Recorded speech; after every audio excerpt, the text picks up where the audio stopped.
Hey Sunflower, so still working at 9 to 5 like me and want to be in business for yourself? Well, you're not alone. So let me talk to you about not getting discouraged while following your dreams. Come along. Hey,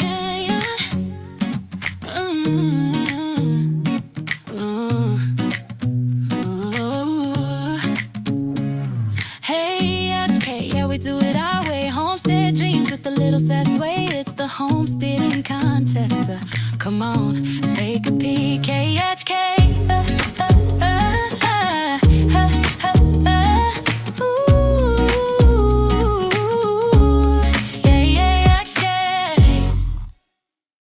So Sunflowers, it's a Monday, and my mom will always say every time she go to work, another day, another dollar. And my bags just got me bag lady. But I know how it feels when you have a dream and you want it so bad. You want to work for yourself. You don't want to keep punching somebody's time clock, right? Well, what are you doing to be able to get your dream or make it a reality?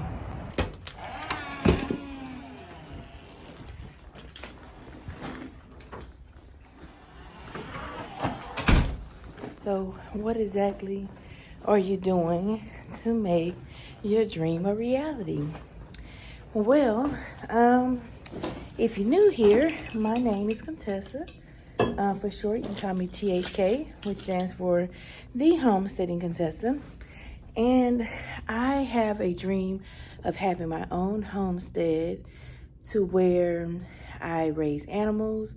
Of course, my family, we're just living a more intentional life to where we don't have to, we can just slow down pretty much. Just slow down from the norm, get back the quality ingredients in your food. All of this is important because the food that we eat is literally killing us. Is with my own personal health, it has caused me health problems. Of course, I haven't always made the best food choices.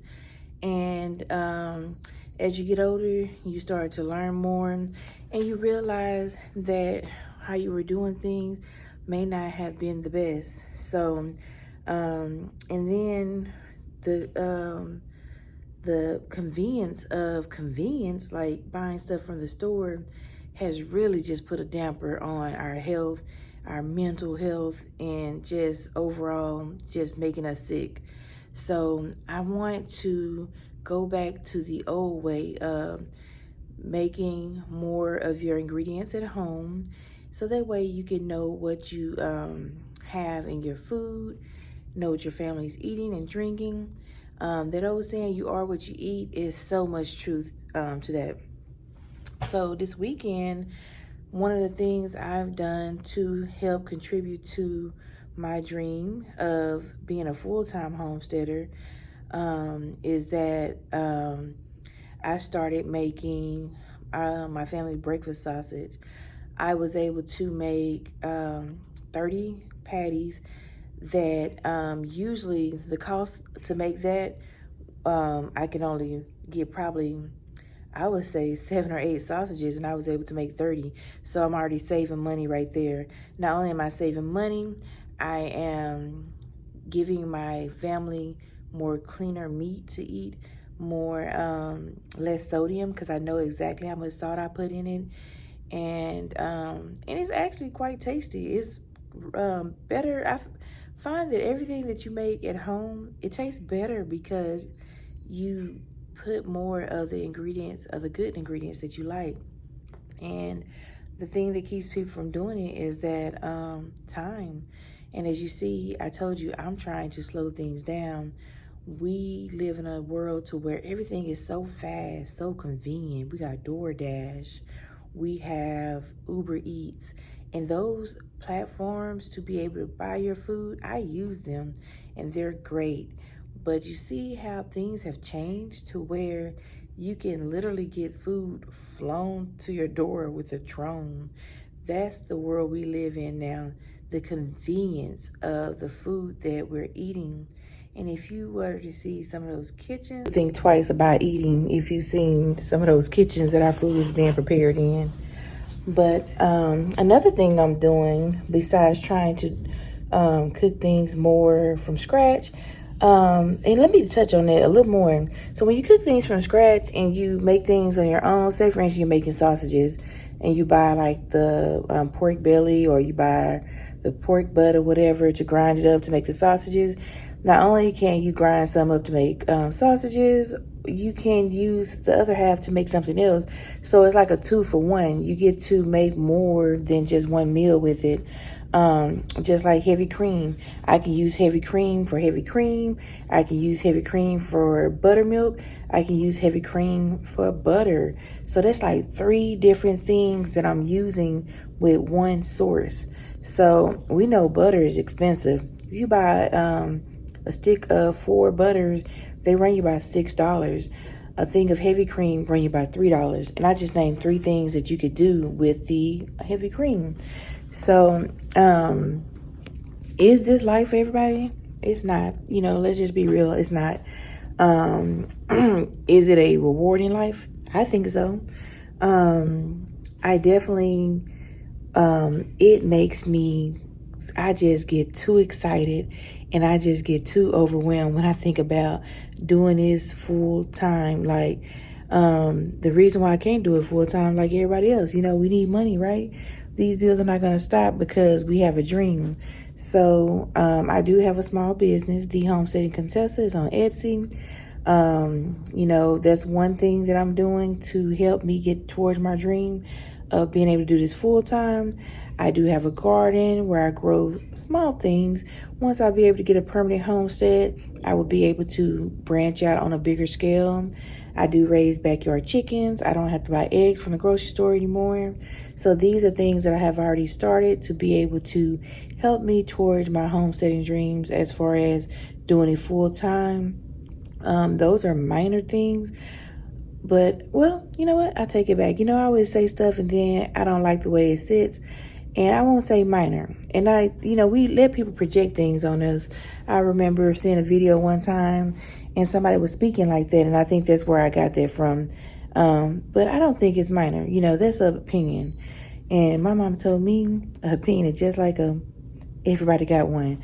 So with that being said, don't always let what other people think project on you. Not even me. If it don't feel right with you, don't do it. You know, just in this moment when I was telling you guys that, I changed what I thought that quick because that's not how I truly feel. I feel like any small change is a change. Even your doctors tell you for your health, any small change is change. Even with your faith, any small good changes are changes that's going to help you toward your goal. So don't let nobody tell you, oh, raising chickens, that's not profitable. That's not profitable. How? You know, in my opinion, it's profitable to my family because I don't have to buy eggs. So it's a win-win. And they give us joy. So not only are they providing egg sources, they are providing a mental health for us because raising chickens is, if you like that type of lifestyle, it's rewarding. We love seeing the chickens roam around the backyard. We love playing with them, feeding them. It gives us such joy. And I do sell eggs. And of course, you can't quit your job over, selling, eggs with how many chickens I have. I only have 6. But the eggs that I sell and the eggs that we eat, the money I make for the eggs provide the feed money. When I buy them extra stuff like treats and toys, that's just me being a pet owner. They are our pets and they do, like I said, provide us eggs. And I haven't had to buy any eggs since January of 2025 because that's when they first started laying. What else I was going to say? What I plan on doing is once I have my homestead, I want to do things like have community gardens. do classes to where people can come to my land and they can learn about how to raise their own food. They can learn how to garden. They can do a craft, because I do things. I like to make candles. I know how to bake bread. So the skills that I have taught myself or learned from others, I want to teach others, and I can do it for profit, and they can be another source of income. So you just want to find these different income sources to where you can be at home and to do these things. And that's what I'm working towards, to be able to have all of these things that can add up to where I can do this full time at home. And it's going to happen for me because I am persistent, and I'm going to continue to work towards those goals until they become a reality. I always say, don't just dream. You need to wake up and make them a reality. So keep going to that 9 to 5. Even when you reach your dream, you may have to still go to your 9 to 5 because that's the type of, situation that you're in. But be thankful. I'm so grateful, and I'm so thankful that I get to go to work, that I get to come here, I get to collect a paycheck, and it funds me to be able to do these projects that I'm doing, and, of course, pay my bills. And one day I will be able to look back on this job and say, hey, I remember working for corporate America, and I'm ready, I'm enjoying this homesteading life to where I wake up on my own land and I do my dream and I make it a reality. So I hope this video is encouraging to you to just follow your dreams. Don't be discouraged going to your job, but you have to make strives. You can't just wish and want. Make sure you're doing something. It don't have to be homesteading. Whatever your dream is, make sure you're doing something to be able to get a step closer. Get a notebook, write down what you want to do. What can I do this week to make me get closer to my dream? So, and then also don't forget to be a good employee to the job that you're at, because you want your blessings, right? You don't want to do a crappy job because that's not where you want to be. You want to be the best whatever you're doing. So wherever you're working now, give them your best, give them your best so that way you can receive all your blessings. So with that being said, I'm about to clock in and I'm about to get my day started. But my homesteading dreams are 24 hours. Never stop dreaming. Buy sunflowers. Don't be a stranger. And be kind to each other. From Mr. Southern Charm to the homesteading contest, she still